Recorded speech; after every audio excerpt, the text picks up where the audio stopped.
15 जुलाई 2023 का दिन आदिवासियों के प्रमुख शहीदी स्थल मानगढ़ के लिए कुछ खास रहा।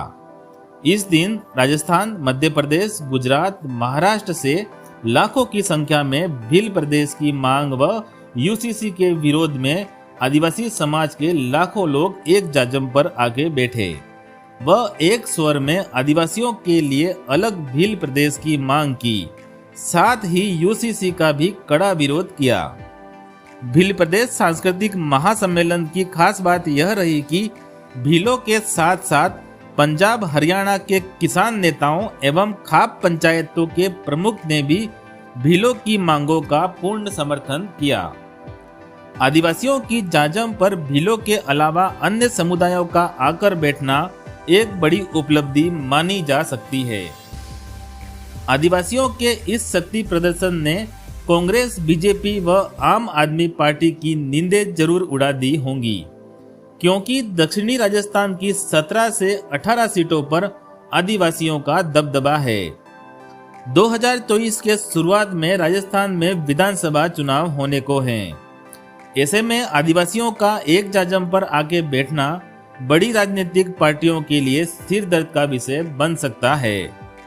खैर, ये तो आने वाला वक्त ही बताएगा कि ऊंट किस करवट बैठता है। उस केस की डायरी के अंदर उसके अंदर लिखा हुआ है कि संत गोविंद गुरु महाराज भील राज कायम करना चाहते थे। ये लिखा हुआ है। ये भी हमको कैसे पता लगा? वनवासी कल्याण परिषद के राजस्थान में ही एक बड़े अधिकारी थे हमारे उदयपुर के, आप सब जानते हो, है ना? क्या नाम था उनका? है ना? आहारी थे भीलकपाल के। उन्होंने किताब लिखा और वो किताब दिल्ली में आपका केशव भवन है, वहां पब्लिश हुआ और दूसरे दिन वो मर गए। ये बहुत अहम बात है। अभी कैसे मरे इसमें 3-4 बातें गलत हैं। हो सकता है उनकी मर्जी के बगैर जोड़ी गई हो, क्योंकि संगठन दूसरा था।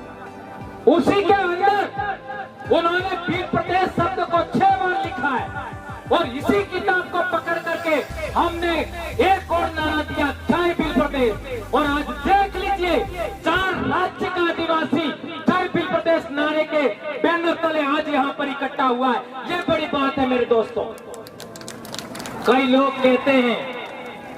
कहते हैं आप जय भील प्रदेश बोलते क्यों हो, है ना? हम कहना चाहते हैं यह आपका हमारा शब्द नहीं है, ये इतिहास में भी है और ये जो वडील हमारे चले गए उन्होंने भी लिखा था, वहीं से हमने लिया है। ये बात हम कहना चाहते हैं। और वो इस आंदोलन की देन था, संत गोविंद गुरु महाराज के आंदोलन की देन। और भंवरलाल परमार उसी गांव का है जिस गांव में को संत गोविंद गुरु ने जन्म दिया, संत गोविंद गुरु को गुरु बनाया। इसलिए मैं जिस आंदोलन की पैदाइश हूँ, मैं जिस जन जागरण की पैदाइश हूँ, मैं जिस भगत आंदोलन की पैदाइश हूँ, उसको मैं नहीं छोड़ सकता। और उसी का शब्द जय भील प्रदेश है। जहां तक बात है, आज मारवाड़ का उदाहरण देख लीजिए। मारवाड़ के भाई भी जय भील प्रदेश बोलते हैं, हमारे सौराष्ट्र के भाई भी जय भील प्रदेश बोलते हैं, और तो और गोंडवाना के भाई भी जय भील प्रदेश बोल रहे हैं। और तो और हरियाणा में कोई आदिवासी नहीं है, पंजाब में कोई आदिवासी नहीं है, वहां के हमारे भाइयों ने भी जय भील प्रदेश बोला है। और क्या चाहिए? यह आपके पूर्वजों का, यहाँ 1560 आदिवासी मारे गए, उनके बलिदान को यह नमन है जय भील प्रदेश। ये राज्य तो बने तब बने, लेकिन हमारे दिल की धड़कनें एक हो गई है, हमारे खून एक हो गया है, हमारी आवाज हो गई है, एक हो गई है। ये बड़ी बात है मेरे भाइयों। एक बात और हम लोगों को जितने भी जरूरत है, जैसे विद्यार्थियों के संगठन की जरूरत थी, बना दिया। कर्मचारियों के संगठन की जरूरत थी, ट्राइबल एम्प्लॉयज फेडरेशन बना दिया। और दिल्ली और जयपुर, आपका गांधीनगर, महाराष्ट्र में आपका बॉम्बे और मध्य प्रदेश में भोपाल जाने वाले लोग हैं, उनका भी बंदोबस्त हो चुका है। अब आपको तय करना है। ये एक भाई खो करके जगदीश पांडे महीने हमारे देश की सरकार एक अधिनियम लेकर के आई है और उसे पिछले हफ्ते कैबिनेट में पास करने की बात कही जा रही है। वो कह रहे हैं कि आपका फॉरेस्ट कंजर्वेशन अमेंडमेंट बिल, मतलब वो आपका जो है जंगल का संरक्षण अधिनियम के नाम से एक बिल आ रहा है 2023 के नाम से, उसमें क्या बातें कही जा रही है उसे जानना बहुत जरूरी है, क्योंकि ये बिल भी हमारे भील प्रदेश के, भीलिस्तान के, हमारा भील खंड का जो सपना है उसको सपने को चूर चूर करने के लिए बिल लाया जा रहा है। उस बिल में कहा गया है कि जितनी भी आपके इलाके से सड़कें गुजरेंगी, चाहे वो आपका नेशनल प्रोजेक्ट के लिए हो, नेशनल हाईवे हो, स्टेट हाईवे हो, उसके आसपास की जमीनों पर किसी भी तरीके का कोई दूसरा कानून लागू नहीं होगा। जैसे कि आप समझिए कोई नेशनल हाईवे इस इलाके से गुजरता है तो आपका सबसे पहले अनुसूची 5 को खत्म कर दिया जाएगा। दूसरी बात, उन्होंने कहा कि जिन इलाकों में पर्यटन के लिए इलाके रिजर्व किए गए हैं, पर्यटन क्षेत्र विकसित किए जा रहे हैं, उन इलाकों में भी कोई दूसरा कानून लागू नहीं किया जाएगा। ये उस फॉरेस्ट कंजर्वेशन अमेंडमेंट बिल के प्रावधानों में शामिल है।